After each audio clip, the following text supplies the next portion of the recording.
messieurs, bonjour. C'est un plaisir pour moi de vous retrouver pour ces 3/4 d'heure de notre rendez-vous hebdomadaire sur la santé.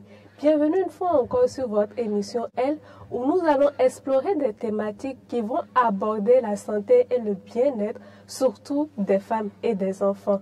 Je ne serai pas seule sur cette émission. Comme il est de coutume, je serai avec ma collègue pour co-animer Dr Kassirat Bouraïma. Dr Kassirat, bonjour.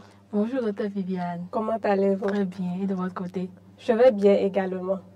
Alors, la thématique d'aujourd'hui est une thématique sur laquelle beaucoup se posent de questions. Qu'est-ce qu'une alimentation équilibrée? Qu'est-ce qu'il faut retenir et comment réussir sa bonne alimentation? Pour cela, nous avons pour vous une invitée qui est nutritionniste et diététiste, Madame Rebecca Sabourin. Bonjour. Bonjour Dr Viviane, bonjour le plateau, bonjour chers téléspectateurs. Comment allez-vous? Ça va super bien, merci. J'espère que vous aussi.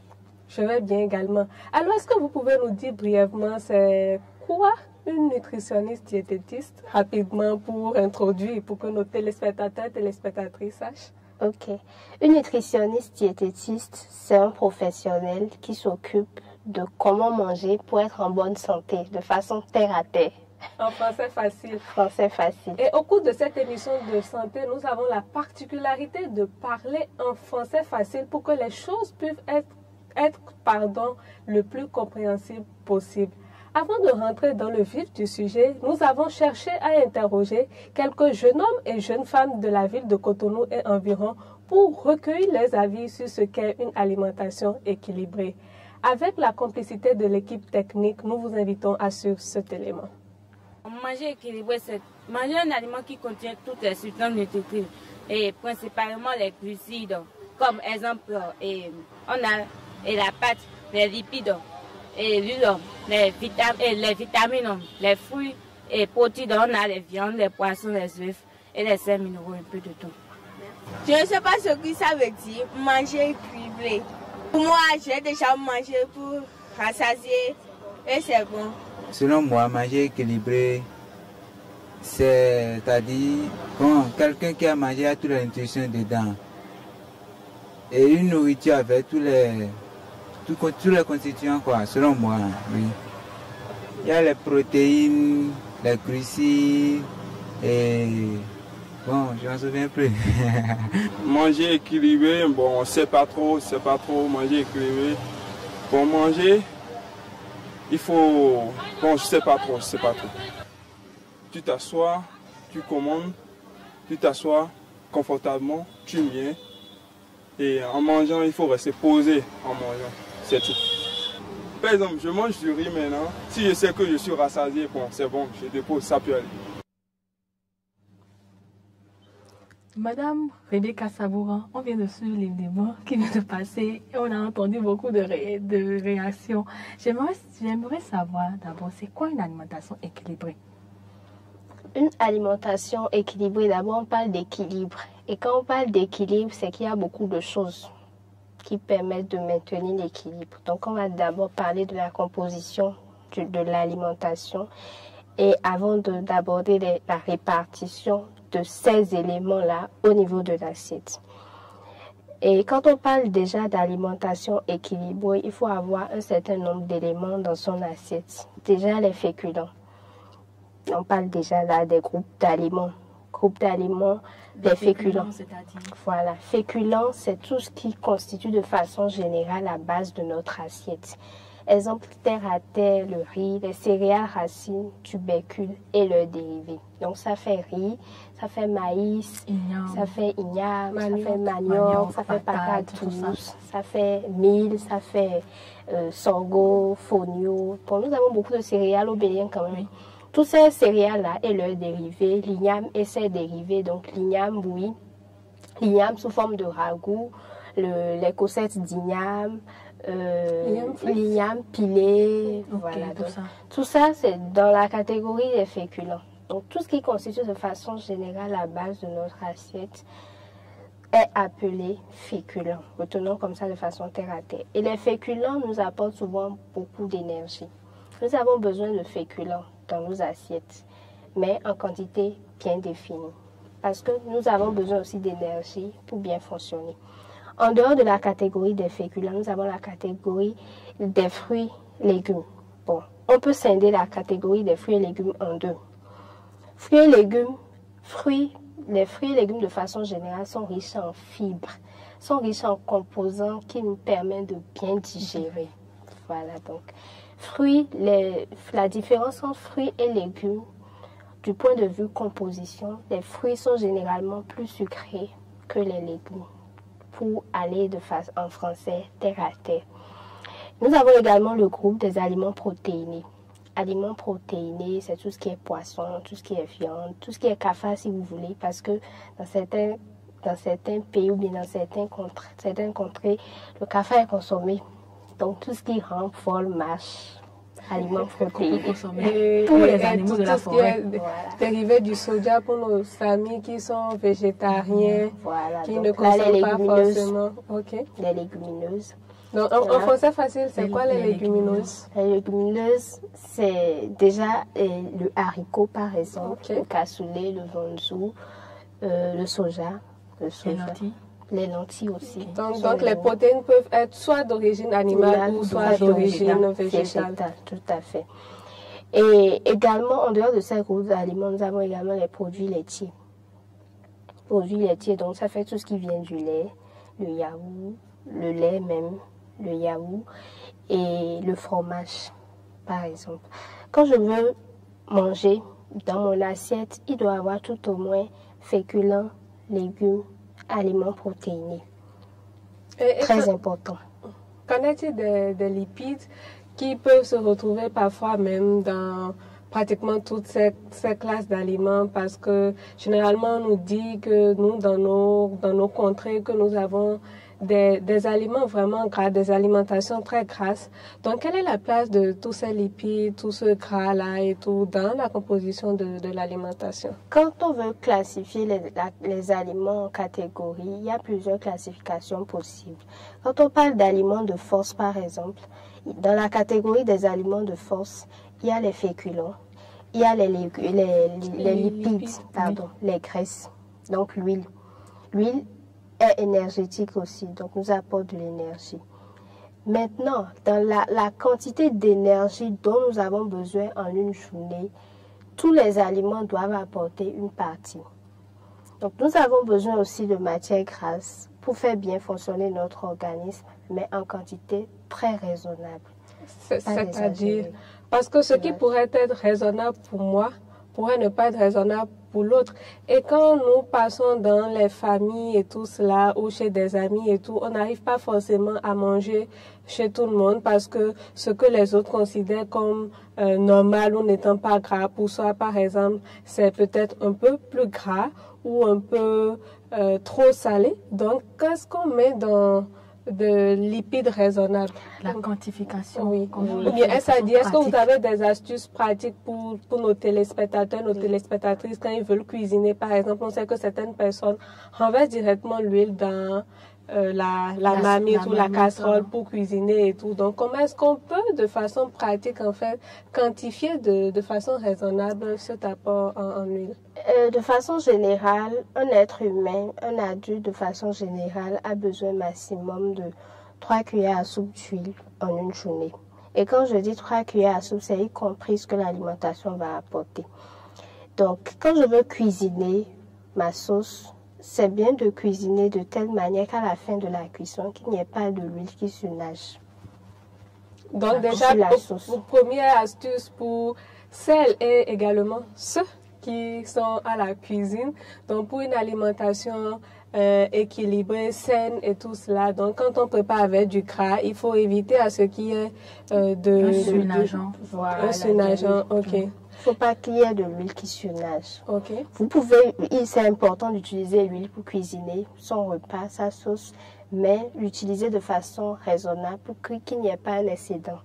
Okay. d'huile à la surface. Et c'est valable également pour les omelettes, parce que quand on dit de façon pratique, nous recevons parfois des patients à l'hôpital et tout cela qui pensent peut-être qu'on leur interdit de tout manger et ensuite ils ont peur d'écouter les professionnels de santé parce qu'ils gardent comme conclusion qu'on leur empêche de tout manger, mais ce n'est pas le cas. Comme la nutritionniste l'a dit, par exemple, des astuces pratiques, ne pas laisser de l'huile flotter au-dessus est valable également pour des repas comme l'omelette. Et les omelettes, quand on fait, certaines personnes carrément, quand ils finissent l'omelette, il y a beaucoup d'huile et tout cela. Donc normalement, une bonne omelette, quand vous la finissez, la peau, il ne doit plus rester rien du tout. Et pour notre sauce d'arachide, il y a certaines personnes qui mettent encore de l'huile avant de commencer à préparer la sauce d'arachide qui doit être grasse. À certaines personnes qui ajoutent encore de l'huile. Comment est-ce qu'on fait J'aimerais préciser un truc par cette sauce-là. Il faut éviter de mettre l'huile en première position de cuisson. Et chauffer l'huile avec cette température, puis mettre la tomate. Voilà, on chauffe l'huile, c'est bien. Surtout pour faire le manien, le menthe et tout ça. Ou bien même, il y a un jar là qui accompagne le veille. C'est ça. Ou certains repas. Et c'est qu'on chauffe bien là, qu'on sent qu'on est en train de bien préparer. Oh, ce type d'huile sont dangereux pour la santé. Donc, il faut éviter ce chauffage des huiles. L'huile, c'est bien de la porter au cours de la cuisson ou même vers la fin de la cuisson. Mais pas en début de cuisson. Parce que toute huile surchauffée est mauvaise pour la santé. Maintenant, par rapport à la sauce d'arachide. L'arachide est déjà gras. Oui. Et l'arachide contient du bon gras. On n'a pas besoin d'ajouter encore de l'huile pour faire de la sauce d'arachide. Parfois, même quand on fait la pâte d'arachide, on dépose l'huile sur la surface. Donc, l'arachide contient déjà du gras, mais du bon gras. On n'a pas besoin encore d'ajouter du gras pour faire sa sauce d'arachide. Pareil pour la sauce de noix de palme.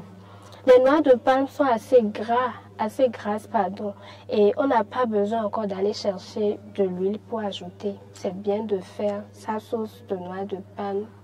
On parle en même temps des mauvaises habitudes lors de la cuisson de nos repas, avant même la consommation.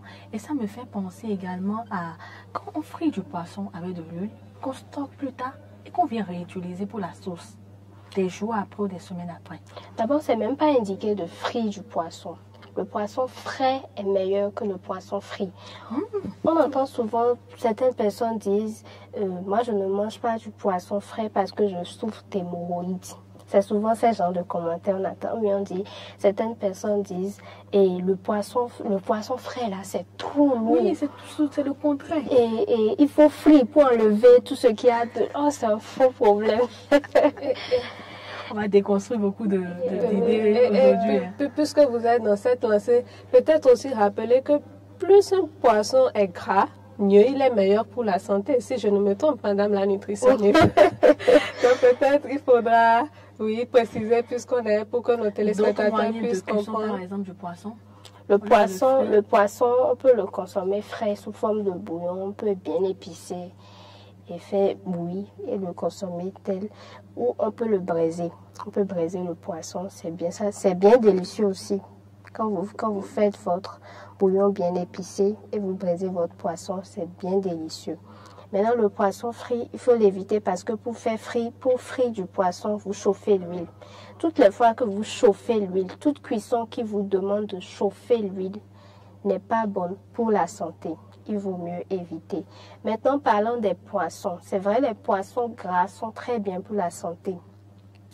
Et je profite pour faire un appel à la population pour demander aux uns et aux autres d'accorder une attention particulière à nos cours d'eau. Parce que quand nous jetons des déchets dans les eaux, dans les lacs et autres, tout ça finit par se retrouver dans notre assiette. Un poisson gras est normalement très bien pour la santé, mais quand l'eau dans laquelle ce poisson-là a grandi, a séjourné, n'est pas vraiment sain, cela peut avoir de répercussions sur la santé. Il y en a même qui versent beaucoup de déchets, de l'essence, des produits chimiques qui ne sont pas bien pour le bon développement des poissons, qui jettent ces choses-là dans nos cours d'eau. C'est des choses qu'il faut éviter parce que quand le poisson est gras, vous voyez, c'est un peu comme quand je mets de l'huile sur une table, elle attire plus de poussière. Donc le poisson gras, qui n'est pas dans de bonnes conditions, il faut vraiment faire attention. C'est pour ça qu'aujourd'hui, certaines personnes préfèrent même aller acheter leurs poissons chez des gens qui élèvent les poissons, encore que il faut que cela se fasse dans de bonnes conditions. Les poissons, les petits poissons sont aussi très meilleurs pour la santé à cause de leur sang. Non, une alimentation équilibrée revient à terre. Si je veux, et vous choisissez quel féculent? Du riz. Du riz, ok. Vous choisissez quelle sauce? Sauce arachide. Sauce arachide. Ok, d'accord. Sauce arachide, bon, moi je choisis le poisson. Ok. D'accord. Donc on fait notre riz, notre sauce d'arachide et du poisson. Quand je regarde la composition de cette assiette, il manque les légumes. À moins que pour faire ma sauce d'arachide, je mets des légumes comme la tomate et l'oignon. Si j'aime la tomate et oignon découpés, je peux découper tomate et oignon dans ma sauce d'arachide. Mais si je n'aime pas tomate et oignon découpés dans ma sauce d'arachide, je peux mixer.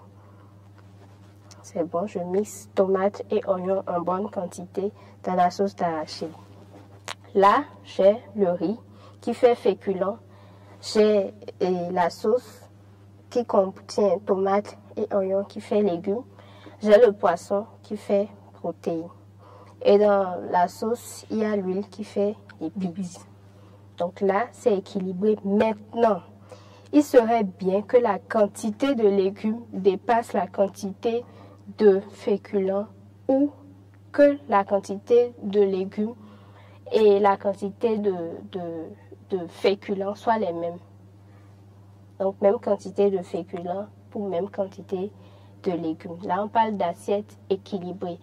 Assiette santé, c'est le double du féculent pour les légumes. Donc, les légumes en 2 et les féculents en 1.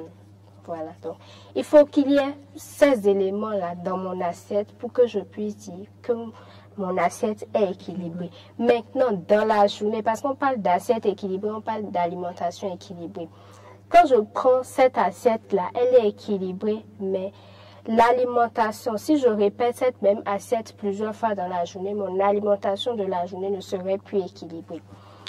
Parce que dans la journée, il me faut petit déjeuner, déjeuner, dîner. Et il me faut également des collations. Avant qu'on ne parle d'alimentation équilibrée. Ce qu'on a montré tout à l'heure, c'est l'assiette équilibrée. Maintenant, quand je prends une assiette équilibrée au cours de mon repas, un repas équilibré, je dois prévoir des collations au cours de la journée. Collations entre les repas principaux de la journée.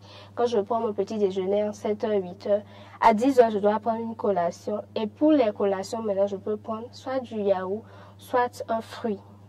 Le yaourt est très bien pour la flore intestinale, pour renforcer notre barrière intestinale. Donc, le yaourt est très très bien. Je peux prendre le yaourt comme collation, je peux prendre des fruits comme collation. Quand j'adopte ce mode de vie, je peux dire maintenant que j'ai une alimentation équilibrée. Alors, excusez-moi, vous voudriez continuer? Oui, je voudrais compléter qu'en dehors de l'alimentation équilibrée, il faut aussi varier son alimentation, que ce ne soit pas toujours les mêmes choses. Au Bénin, nous avons plusieurs céréales, mais dans certaines familles, c'est seulement le maïs matin, midi, soir, ou le maïs du lundi au lundi. Alors qu'il y a le mil, il y a le sorgho, il y a le fonio, etc. Donc c'est bien de varier aussi. D'accord. Merci, Madame Sabourin. Avant de continuer à poser mes préoccupations, je voudrais rappeler à nos téléspectateurs et téléspectatrices qu'ils et elles pourront intervenir en direct sur l'émission en appelant directement le numéro qui s'affichera au niveau de leur écran. Madame Sabourin, puisque nous parlons ici d'une émission intitulée « Elle qui se veut être spécifique pour la santé de la femme et des enfants », vous n'êtes pas sans ignorer qu'à certaines étapes de leur vie, beaucoup de femmes font face à de nombreux défis en ce qui concerne leur alimentation, leur poids pour gérer tout cela. Et l'une de ces périodes charnières-là constitue celle de la grossesse et de l'allaitement. Alors, au cours de la grossesse, au cours de l'allaitement, comment devrait être composée l'alimentation d'une femme, si vous voulez peut-être scinder chacune des deux étapes par exemple pour vous montrer? Ok. Une femme enceinte devrait éviter un certain nombre de choses. Une femme enceinte doit avoir une alimentation équilibrée telle qu'on l'a décrit tout à l'heure. Elle doit apporter de la protéine animale dans son assiette. On a parlé tout à l'heure des protéines végétales et des protéines animales. Bon, les protéines animales parce qu'elle a vraiment besoin du fer pour faire bien grandir le fœtus. Et elle a également besoin d'apporter des aliments riches en vitamine C lorsqu'elle mange pour favoriser une bonne absorption de ce fer-là. Et ces aliments qui sont riches, la vitamine C se retrouve souvent dans les fruits, comme l'orange, les agrumes de façon générale, même l'ananas, les pastèques et autres. Donc, elle doit souvent apporter ces genres d'aliments-là dans son alimentation. Maintenant, la femme enceinte doit éviter la consommation des thés. Parce que les thés contiennent du tanin. Quel thé, tout ce qu'on voit, les différents thés qu'on commercialise et tout cela, voilà. Même si ce ne sont pas des thés déjà dits minceurs. Voilà, même si ce ne sont pas des thés minceurs. Les thés minceurs, même, c'est même pas indiqué pour une femme enceinte. Oui. C'est même pas indiqué de façon générale. Voilà. Oui. Donc, il faut qu'elle évite les thés parce que les thés contiennent souvent du tanin qui interfère avec l'absorption du fer. Donc, le fer ne serait pas bien absorbé. Elle risque de faire une anémie en consommant le thé. La femme enceinte doit éviter la consommation de l'argile, le clabat. En griffe. Le calabar. Voilà, le calabar, parce que cela peut entraîner une anémie à son niveau. La femme enceinte doit bien manger, doit manger à sa faim. Ce n'est pas conseillé à une femme enceinte de rester à jeun à longueur de journée. Et parce que ses besoins sont à la fois ses besoins propres à elle-même en tant qu'individu, mais les besoins également du fœtus. Voilà. Elle doit bien s'hydrater. L'hydratation est très importante. C'est-à-dire combien de litres d'eau par jour est-ce qu'elle doit boire?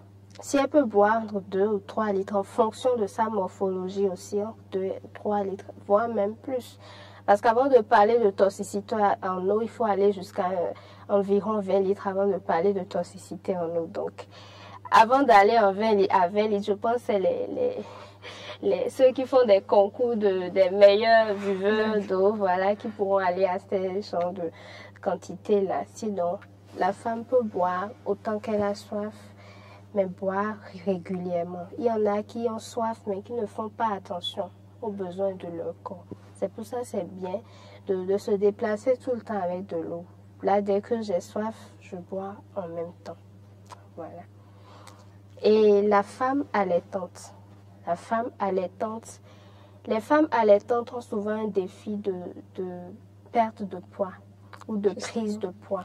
Et qui va peut-être en contradiction avec le fait qu'elles doivent se nourrir suffisamment, elles doivent pouvoir assurer les besoins en lait du nouveau-né, tout cela.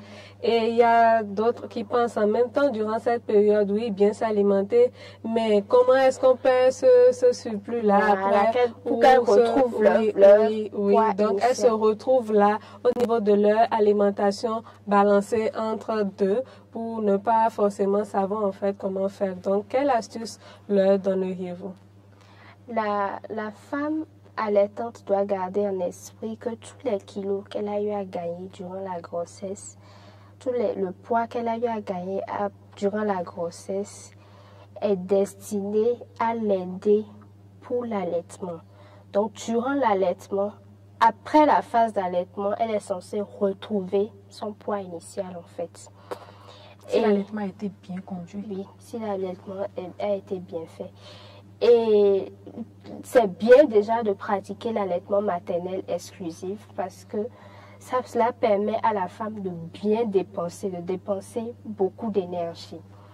Maintenant, le plus souvent, les femmes allaitantes, donc les mamans, ayant beaucoup de choses à faire, ayant le boulot, le défi du boulot, le stress du travail à gérer, gérer le bébé et gérer les tâches ménagères, elles oublient parfois de manger. Pas parfois, souvent, elles s'oublient elles-mêmes. Elles ne font pas attention à elles-mêmes.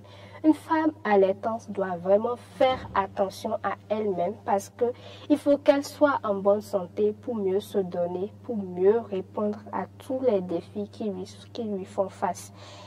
La femme allaitante ne peut pas démarrer une journée sans petit déjeuner, ce n'est pas bien. Il y a certains moments des femmes allaitantes qui n'ont pas une bonne montée laiteuse juste parce qu'elles ne s'alimentent pas bien. C'est très important de démarrer la journée avec un petit déjeuner, prévoir des collations. Composer comment, par exemple, ce petit déjeuner-là? Un petit déjeuner, elle peut prendre par exemple de la bouillie. De la bouillie de la bouillie de céréales complètes. Et ça peut être du maïs complet dont on n'a pas enlevé, non dépourvu du son. Donc ce n'est pas, en fait, quand vous dites la bouillie, ce n'est pas la bouillie à base du gissi ou guipon là, non. Donc c'est la bouillie donc c'est la bouillie qu'on appelle le bangba localement, c'est bien ça. Bangba, ok, d'accord. Bon, ça c'est la farine de maïs complète, le maïs complet qu'on a fermenté, tout simplement. C'est ça le bangba. Elle peut prendre ce bamba-là au petit déjeuner, mais pas juste le bamba. Le bamba seul au petit déjeuner, ce n'est pas suffisant. Elle prend cette bouillie-là, elle doit ajouter une sauce protéinée. Donc, ça peut être les noix de cajou, ça peut être l'arachide par exemple, pour accompagner cette bouillie-là, pour que son assiette soit équilibrée. Et elle peut ajouter un peu de légumes, c'est-à-dire quoi? Elle prend sa bouillie avec de l'arachide et elle croque un peu de carottes à côté. Là, c'est un petit déjeuner équilibré. Ou peut-être la veille, elle a préparé du riz avec du baume. Le lendemain, au petit déjeuner, elle peut prendre ce riz-là avec semence.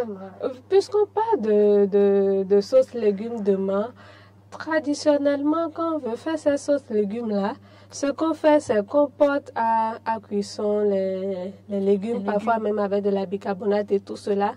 Ensuite, on presse ces légumes-là, où on enlève déjà, voilà, les substances nutritives et tout cela, sans parler si c'était déjà de forte température de cuisson et tout. Puis, on met de l'huile, on chauffe avec de la sauce tomate et on met maintenant ces légumes-là qu'on a déjà pressés et parfois même très bien plusieurs fois, hein, où on remet. Donc, finalement, d'abord, on a trempé les légumes, puis dans de l'eau pendant des minutes. On a pressé. On est venu maintenant mettre dans l'huile chaude qui a déjà mélangé de la tomate et tout ça. Donc oui, avec bon, peut-être ce sont un peu techniques, ces modifications de process ou cette manière de cuisiner. Est-ce que cela est optimal pour tirer le maximum des constituants de ces légumes? Non, cette manière de cuisiner les légumes, vous êtes d'accord avec moi, vous allez manger juste des feuilles. Vous n'apportez pratiquement rien à votre corps en cuisinant les légumes de cette façon-là.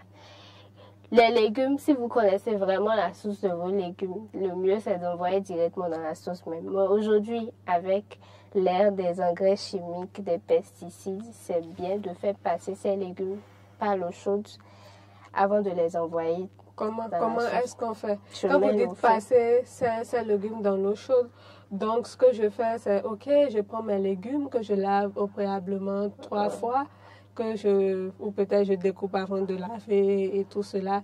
Donc je porte ces légumes-là à ébullition. Et ensuite, je lave les légumes, première étape, parce que souvent on voit les mamans, elles découpent les légumes d'abord avant de laver. Oui. il y a des déchets qu'on n'arrive jamais à rattraper quand on procède ainsi. Ça, c'est clair. Donc, première étape pour mes laver. légumes. Ok. Je décortique d'abord. Donc, j'enlève les parties molles. Je lave d'abord avant de découper. L'idéal même, c'est que quand je lave, je passe à l'eau chaude avant de découper. Mais là, c'est souvent un peu plus difficile pour certaines personnes. Bon, je rince mes légumes, je lave bien les légumes, je découpe, je mets l'eau au feu, l'eau bout. J'envoie les légumes dedans, j'éteins le feu. Quelques minutes après, je verse dans la passoire, je rince. Et puis, je mets ces légumes-là au feu avec ma tomate. Ok. Et les deux cuisent au même moment. Vers la fin de la cuisson, j'aurai la texture voulue pour mes légumes. Les légumes seront tendres, mais pas aussi tendres que lorsqu'on fait usage du bicarbonate. Retenons que utiliser du bicarbonate pour cuisiner nos légumes, C'est pas seulement le légume, mais il y a aussi le crin-crin, le combo. Oui, tout ça, c'est dans les Donc on légumes. doit éviter le bicarbonate dans tout ça. le bicarbonate dénature Ok. certains nutriments indispensables qui sont au niveau des aliments. Au Bénin, il n'y a pas de crin-crin. Le crin-crin n'est pas délicieux quand c'est pas gluant. Oui. Si tu fais crin-crin non gluant, c'est que tu ne sais pas cuisiner. C'est grave. Voilà. Or, ailleurs, le crin-crin est consommé sous forme de légumes, sous forme de menthe, sous forme de tout ce que vous voulez, mais pas sous forme gluant. Donc, c'est grâce à la bicarbonate que ça donne cette Pour forme certaines gluante. variétés de crin-crin, il y a certaines variétés de crin-crin qui sont gluants sans du bicarbonate. Et la potasse, puisque la bicarbonate n'était pas forcément la chose utilisée dans la vieille école. Je pense que pour cela, on utilisait, que ce soit pour les légumes, pour ces légumes-là, on utilisait beaucoup plus de la potasse. Potasse et bicarbonate, les deux ont les mêmes effets sur les aliments. Ok. Donc, c'est toujours mieux de ne pas faire recours au bicarbonate. Ok. Et puisqu'on est toujours en train de parler de toute cette modification-là lors de la cuisson, je voudrais que vous reveniez un peu sur la température des aliments, la forte température des aliments, puisque généralement pour cuisiner, on veut aller vite. Donc, on met le feu très haut et tout. Donc, qu'est-ce que cela pourrait entraîner? Parce qu'on sait qu'il y a certaines vitamines qui sont volatiles et tout cela et tout. Donc, Les cuissons à haute température, retenons déjà que les cuissons à haute température peuvent produire des substances cancérigènes. est-ce que c'est le cas pour tout ce qui est barbecue et tout ça aussi? Quand je J'entends ça. Je me rappelle de mon bon poulet qui a été braisé pendant longtemps et que j'ai dégusté avec un petit. Quand vous me dites que c'est bien d'opter pour des températures modérées. Les fortes températures ne qui sont fait pas que ça vraiment cuit dans le temps. dans le Beaucoup temps. plus Voilà. lentement. Et quand en dehors du fait que les cuissons à haute température produisent des substances cancérigènes, vous perdez aussi en nutriments. Quand vous faites cuire vos aliments à haute température, vous ne jouissez plus vraiment de tout ce qu'il y a de bien dans l'aliment. Or, l'aliment, vous mangez pour apporter un plus à votre organisme. On ne mange pas seulement pour être rassasié, mais on mange pour faire du bien au corps.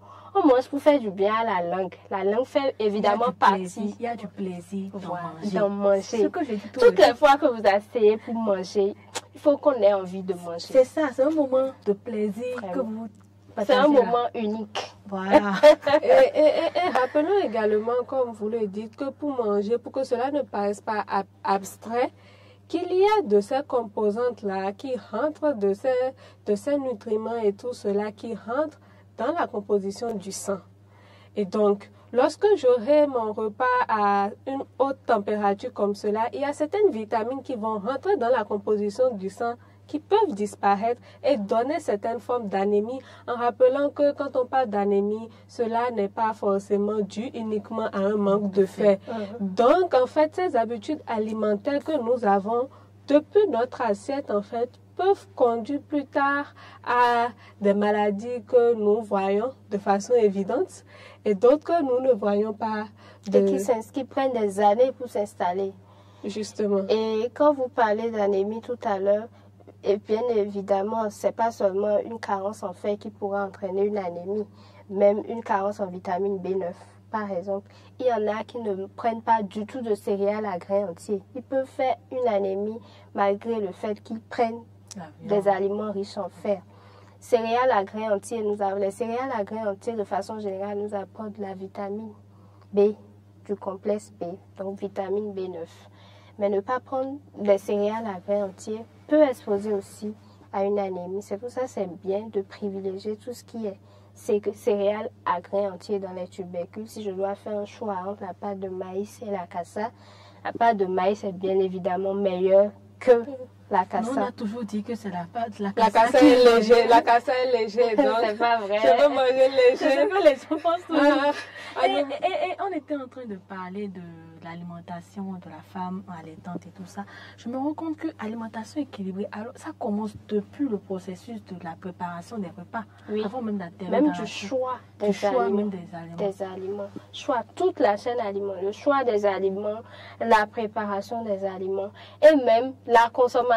Parce que j'aurais beau et bien choisi, bien préparé, mais quand je ne m'assois pas pour bien manger, pour éprouver tout le plaisir qu'il y a dans l'assiette, ce n'est pas bien. Alors, il y a une manière qu'on dit, enfant, on ne dit pas que le roi mange, on dit que le roi adore l'assiette. Contemple l'assiette, je ne me rappelle plus exactement, mais je pense que cela, déjà dans notre culture, cela avait déjà été compris que manger est tout un art, est un plaisir, qu'on devrait prendre du temps vraiment pour déguster et tout cela. C'est pour ça même, il n'y a pas fête sans nourriture. C'est ça. Parce qu'il y a un plaisir, il y a un plaisir. Vraiment, l'objectif, c'est la fête. Donc, il faut savourer. J'aurais beau bien choisi, beau bien préparé, mais en voulant manger, il faut bien manger aussi. Il faut s'asseoir, trouver un bon moment pour son organisme. Toute l'attention qu'il faut à son assiette. C'est un moment très important. C'est un culte d'ailleurs. C'est ça même on dit chez moi. On ne t'appelle pas quand tu es en train de manger. On te laisse savourer ton repas. Ouais. Tu considères le repas comme un roi en ce moment-là. Oh, et tu plus qu'un roi. Si nous n'avons pas de questions de nos téléspectateurs, je rappelle qu'ils peuvent toujours intervenir avant que nous ne mettions un thème à cet échange. Mais avant, je prends beaucoup de plaisir à vous écouter, Madame Sabourin. C'est pourquoi je vous pose beaucoup de questions. Alors, qu'en est-il des femmes durant les règles et tout cela? Est-ce qu'il y a des spécificités en termes d'alimentation pour cette catégorie de femmes-là? Est-ce que vous avez quelque chose à partager avec Quand on parle de règles chez les femmes, elles saignent. Donc, elles ont besoin de faire attention à leur alimentation pour permettre une bonne formation des globules rouges, pour une bonne formation du sang de façon terre à terre. Voilà. Donc, déjà, il faut qu'elles évitent. La jeune fille, c'est la période, pas juste la jeune fille, la femme de façon générale veut avoir une bonne silhouette, pas trop grosse, pas trop mince aussi. Donc, on s'adonne à plein de comportements. Oui, alors, bonjour, monsieur. Alors? Oui, pouvons-nous avoir votre nom et d'où vous nous appelez, s'il vous plaît? C'est monsieur Adam Benalin. Ok. Vous avez fait une émission à Eden TV maintenant? Oui. Vous êtes en direct actuellement sur Eden TV. Ah, ok. Je viens de regarder et je vais vous rappeler. Ah, mais si vous avez une préoccupation, c'est le moment de la poser puisque nous allons clore l'émission dans moins de 5 minutes. Comme je ne sais pas de quoi vous parlez de ce d'abord. Ah, d'accord. Vous pourrez aussi également laisser vos préoccupations et vos suggestions pour d'autres sujets d'émission sur la page Facebook. Donc, on était en train de parler des femmes en période de menstruation, comment elles devaient s'alimenter. Elles devaient privilégier beaucoup plus des aliments qui permettent la formation des globules rouges, donc du sang, voilà, tout simplement. Et quels sont ces aliments-là de façon pratique? J'avais cité tout à l'heure, j'avais parlé. Oui, allô, bonjour monsieur. Bonjour madame. Oui, Pouvez-vous vous présenter et nous dire d'où vous nous appelez? Voilà, je l'appelle de Jean Beauvais. C'est M. Capot. M. Capot Vincent. Ok, c'est un plaisir de vous avoir, M. Capot. Le plaisir est partagé. Vous pouvez poser votre question, M. Capot. Voilà, c'est avec beaucoup d'intérêt que j'écoute les émissions. Et j'ai remarqué que la spécialiste, Mme Sabourin, donne des conseils, je vais dire, à l'individu moyen, normal. À part les spécificités que vous avez données par rapport à la femme allaitante, tout le reste, c'est comme si elle s'adresse à un homme ou à une personne qui a un âge moyen, qui ne souffre de rien de façon particulière. Alors que moi, je pense qu'en matière de nutrition, c'est ça, ou d'alimentation, le régime doit varier selon les individus. Quelqu'un qui a 25 ans ne doit pas avoir le même régime alimentaire que quelqu'un qui a 50 ou 60 ans. Quelqu'un qui souffre de diabète ne doit pas avoir le même régime que quelqu'un. Voilà. Donc, j'aurais préféré qu'à chaque fois, elle attire l'attention sur certaines catégories de personnes. Quand il parle de sources graines, par exemple, vous en avez parlé tout à l'heure, que dit attention, c'est une source très grave. Les gens qui ont des problèmes de cœur doivent faire l'effort de ne pas en consommer, ou en consommer très rarement. Voilà, pour que chacun se retrouve de façon précise dans ce qu'elle dit. Vous comprenez un peu ce que j'ai dit? Très bien, monsieur. Voilà. Ça va beaucoup nous aider. Elle dit des choses, mais parfois, moi, je me dis que ça ne m'intéresse pas parce que moi, j'ai tel problème de santé. Je suis sûr que quelqu'un d'autre dira exactement la même chose. Donc, à chaque fois, il faudrait qu'elle fasse un clin d'œil. Les diabétiques ne doivent pas faire ça. Ceux qui ont des problèmes de cœur ne doivent pas faire ça. Ceux qui sont sportifs ne doivent pas faire ça. C'est pas bon pour eux. Ainsi de suite. Voilà tout ce que je voudrais vous dire. Merci, mesdames. En tout cas, c'est une émission extrêmement intéressante et vous posez de très bonnes questions. Merci beaucoup, monsieur Vincent. Madame Sabourin revient. Très rapidement, parce que nous allons clore l'émission dans moins de 2 minutes. Merci beaucoup, monsieur Vincent. Je précise que tout ce que nous avons dit jusque-là, c'est valable pour tout le monde. Nous avons beaucoup entendu, nous avons reçu plein d'idées préconçues en termes d'alimentation. Sauce de noix de palme, un diabétique, quelqu'un qui souffre d'hypertension artérielle, il peut en consommer. D'abord, même la sauce de noix de palme là, contient du bon gras, un bon gras. Donc, ce n'est pas proscrit. Mais le tout est dans la manière, la quantité et tout. Et en voulant prendre ma sauce de noix de palme, il faut que dans mon assiette, qu'il y ait des légumes. C'est très important. Peut-être que dans une autre rubrique, nous allons aborder cet aspect-là de façon plus détaillée. Merci beaucoup, Madame Sabourin. À travers votre intervention, vous me permettez de clore cette émission en disant que votre aliment doit être votre médicament, d'aucuns diront votre alicament. Et donc, si vous avez suivi notre émission, il est important de vous référer vers des spécialistes parce qu'en réalité, chaque catégorie de personnes peut manger tout ce qui est à disposition, mais devrait savoir faire la composition exacte et bonne de son assiette en fonction de ses particularités. Je vous remercie d'avoir suivi cette émission qui a abordé la question d'une alimentation réussie. J'étais sur ce plateau avec Dr Kassirat Bouraïma qui est médecin sexologue et avec comme invité Madame Rebecca Sabourin qui est nutritionniste diététiste. À mercredi prochain,